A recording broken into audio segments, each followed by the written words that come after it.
All right. Hello, everyone, and welcome to the Services Ops Podcast, the best podcast dedicated to the people, process, and technology of operating a great services business. And we've got a wonderful episode to hear today. With me, as always, co-founder, CEO, co-host, Mahesh Baxi. How you doing, Mahesh? Good morning, Chris. Doing very well. Looks like we have a lot to talk about Dreamforce that just happened a couple of weeks ago. I know it seems like it was further away than just a couple of weeks ago. And Dreamforce is one of those things where a really big buildup coming into it, an exhausting week, and then you move forward. But it was only a couple weeks ago, and so there's still a lot to talk about, a lot of takeaways, especially for services organizations.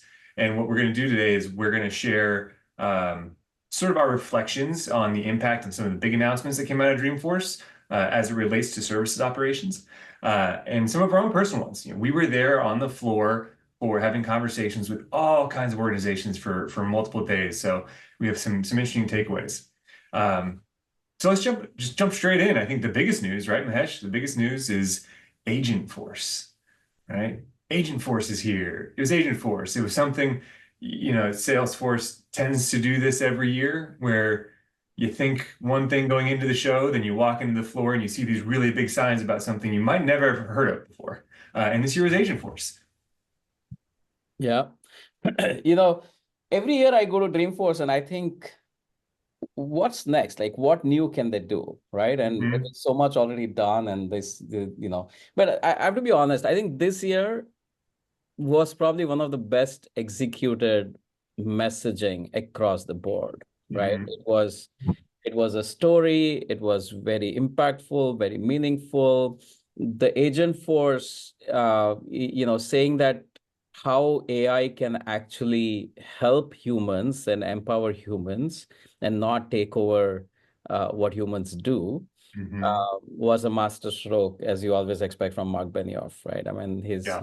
master at this stuff. So I think Agent Force was really great. At first, when you hear about Agent Force, you're like, huh, there's Salesforce and now there's Agent Force.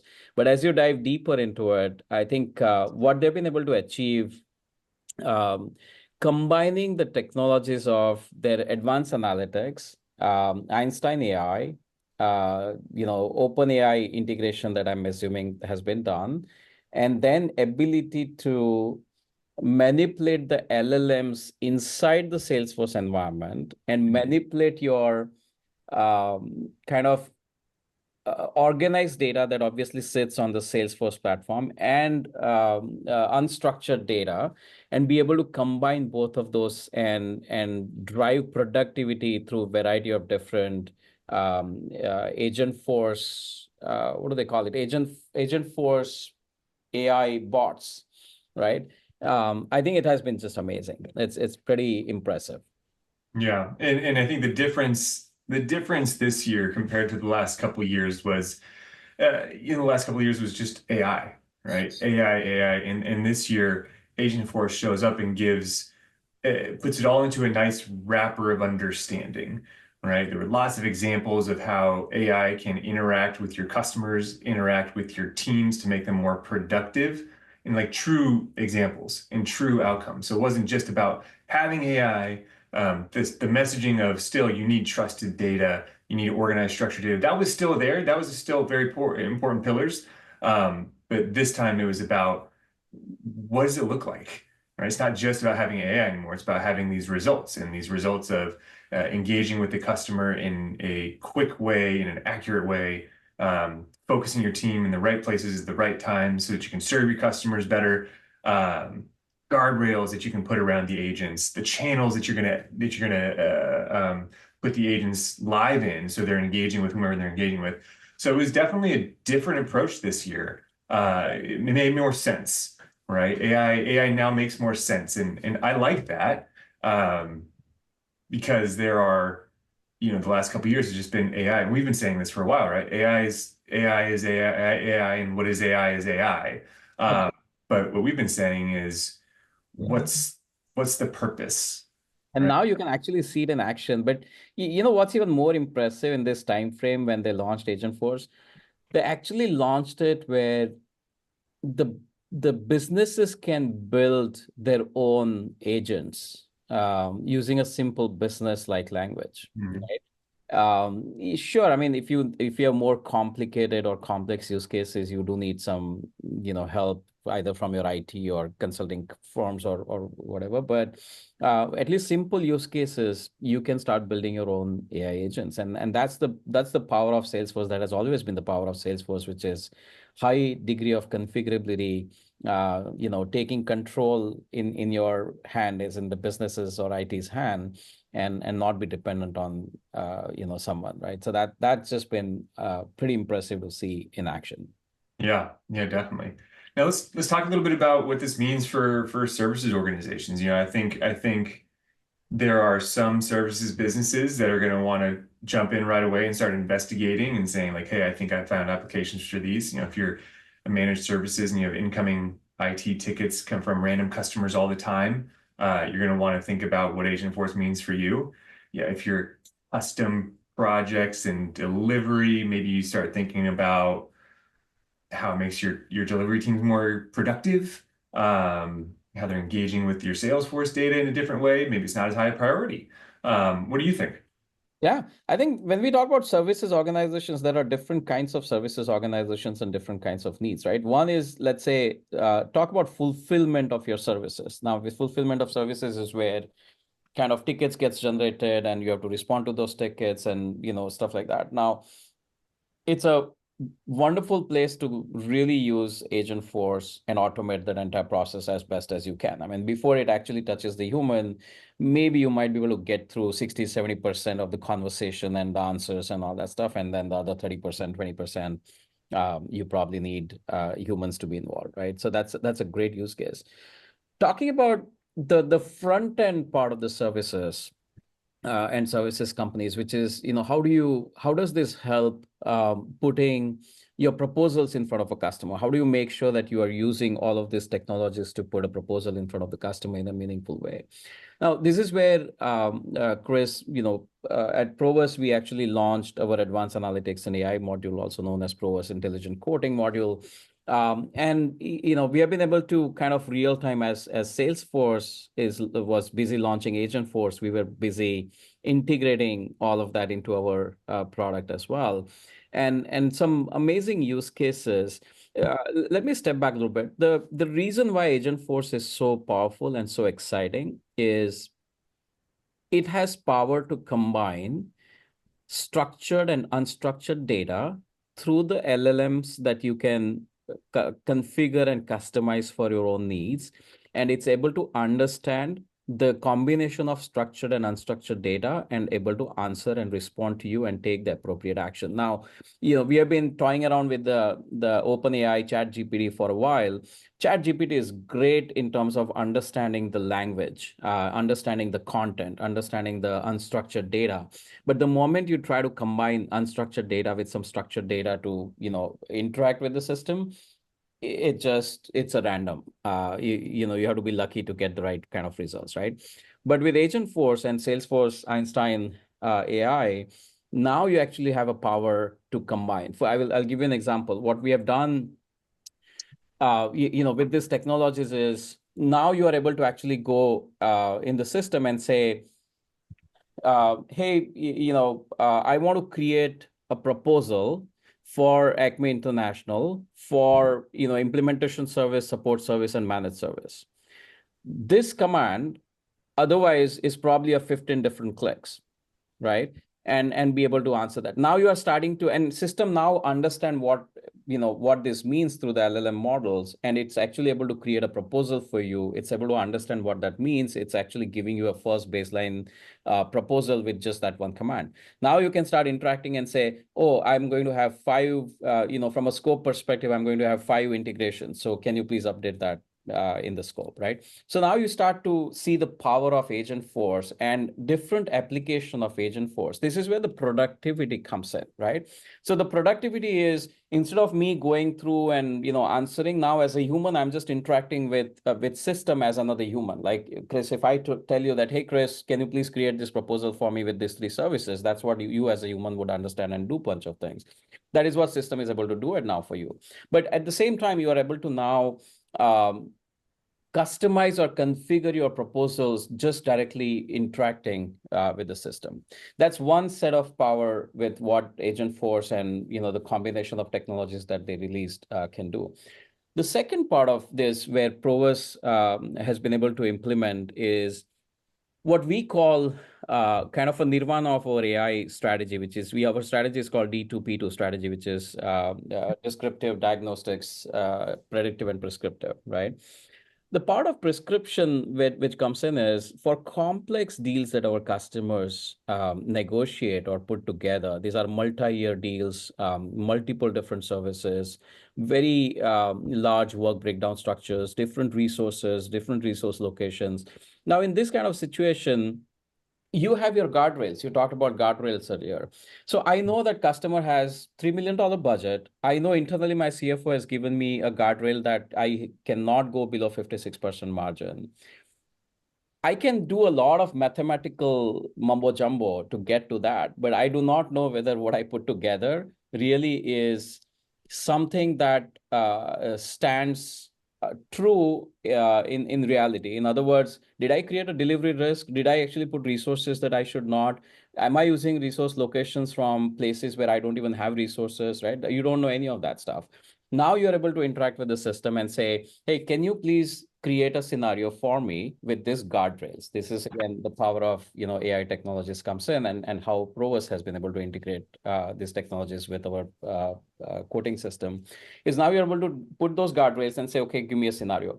System now actually crunches through all of your historic source data, how you have executed those projects, get the best possible combination with the guardrails that you have asked, and now is able to give you a scenario saying that, hey, here is the closest match that I can get, to your 56% margin, $3 million, top line, and here are all the services that you should include. Here is the estimate or scope that you should include and stuff like that, right? So that's the power. That's super exciting, actually, what these technologies can now do for services businesses. Yeah, and I like that example of the guardrails. It helps take what was talked about at the show a lot, guardrails, and how the agents are interacting with your customers. Those guardrails are one type of guardrails. Like you don't want them to go into certain subjects, or you don't want them to like insult like those types of guardrails, which a lot of people are hesitant around AI because you're trying to have an AI agent interact with a human, where there's plenty of other types of applications of AI and different guardrails. So using guardrails of a revenue per preference or a margin guardrail brought down from the CFO organization, right? Those are different types of AI guardrails. Yeah. So when you're approaching AI as a services operator in whatever capacity, you don't need to be wringing your hands and worried like, AI is going to say the wrong thing to my customers. There's plenty of other applications you can go into and you can start and get really comfortable with the technology. Yeah. All right, so let's move on to learnings from the floor, right? Tens of thousands of people attend this show. It feels like I talked to tens of thousands. I'm sure you feel like you talked to tens of thousands over a 3-day period. But I thought it was an interesting time to hear from this audience. So let's kind of go back and forth a little bit. What's one thing that you took away from all your conversations? I think, yeah, you are right. I mean, this time the arrangement was slightly different compared to the previous years, I felt. But you are right. I mean, it feels like tens of thousands of people, stopped by and were on the floor at any given point in time, and which is something that I love about Dreamforce. I think two things that stood out, right? I mean, a bunch of people walked in saying, hey, I see that you have a demo for RLM and Provus, and hey, we just heard about RLM in some sessions. What is RLM and how do you integrate with RLM, right? So that was one kind of theme that I heard. And the second one was like, hey, Agentforce is everywhere. You are talking about AI. What are the use cases in the services quoting, which is what we just talked about, right? So let me spend a couple of minutes on RLM. RLM is Revenue Lifecycle Management. That's a re-architected, rebranded Revenue Cloud product that Salesforce launched during Dreamforce. Again, another master stroke in the sense that it now allows organizations to go end to end when they talk about revenue lifecycle management. It allows you to automate your CPQ processes, the product CPQ processes. It allows you to do contract negotiations using CLM. It allows you to do order management. It allows you to do invoicing, billing, and of course, it's Salesforce, so it's integrated into any kind of backend fulfillment systems. Now, we real time actually integrated with RLM because the use cases, there are lots of companies out there which are selling software products and services that goes along with those software products. There are a lot of companies which are selling hardware products and the services that goes along with the hardware products. And there are a whole lot of other companies which are selling hardware, software, and services together. Now, what RLM is able to do effectively is able to automate your software selling process through this product CPQ, or able to automate your hardware selling process through the product CPQ. What they can't effectively do is the services selling motion, which is where the integrated approach of RLM and Provus comes in. And with this integrated approach, you get one seamless user interface from a user perspective. You get to orchestrate the entire journey from one place, but at the same time, you now are, just like you are adding your software products and hardware products to the cart, you are able to add services that you want to sell or recommended services that comes along with what hardware and softwares you are selling to the cart, and configure your services directly from the cart using Provus, right? The Provus basically is the backbone of how you do your bottom-up services quoting, details about services you are selling, work breakdown structures, the entire deal structure for services, complex discounting, pricing adjustments, all of that stuff. You're able to do all of that through Provus in an integrated manner. And the beauty of integrated approaches, all of that is real-time updated in your cart, so that the seller, the CXOs, approvers, all of them have one view of the entire deal being put to, in front of the customer in terms of your software, services, hardware, services, or software, hardware, and services. And again, to us, it's super exciting because now the customers on back of RLM plus Provus, they are truly able to automate their lead to cash journey, which includes services, right? So that's the exciting part here. Yeah. Yeah, I think that's really exciting. And something I took away from the floor, a little bit different, is two sort of key takeaways for our audience. And one is absolutely maintain your curiosity. We were sitting there on the floor, and I'm going to use our example, and this happens all the time. But on our booth, we had a thing that said services CPQ up there. And a lot of times, many times, people walked by and they stopped and they said, services CPQ. And they're like, what? I know CPQ. What service is CPQ? And you'd have a conversation, you'd explain, and sometimes it'd be applicable to the business, and other times it'd be like, we have that challenge. That's exactly our challenge that we have, and that's why it's not working, and that's what it is. And I think that's a really good example of do your best to maintain your curiosity, and don't be scared to search for specific solutions at times other than 3 days in the year at Dreamforce, right? Like there are, as a services organization, we know the challenges that services faces is unique and nuanced. So don't be afraid to search for unique and nuanced solutions. Don't settle into this, I just got to make it work. Like there's a good chance there's something out there for you. So that's one. And then two, don't assume that everybody on your team is on it. So the majority of these folks that say service CPQ, what's that? They're the Salesforce leaders of their organization. They're the admins, they're the architects, they're the heads of IT. They work really hard. They might not know everything about what Salesforce has to offer, what can be accomplished, right? So if you see something that's interesting, say something, bring it to your teams. Don't assume that when you go to your IT function and say, hey, I have this challenge, can you help figure it out, that they know about the specific services solution or whatever it's going to be, right? So I think those are two key takeaways I had. I was like, it's just interesting that they're very knowledgeable people all over the place, and sometimes things just slip through the cracks, and people do the best Google searches they can sometimes, and sometimes they don't. So just maintain that curiosity 365 days a year. And if you think you have a problem and you see something that could be a solution, say something. Don't assume that people are there in charge of it know about it. Yeah, I agree 100%. Yeah. And besides that, I had some good chicken sandwiches over the day, and get your coffee in the morning because it kind of disappears in the mid-morning, and all the fun little Dreamforce insider tips. We have those. If you ever wanted to reach out, we can talk about those too.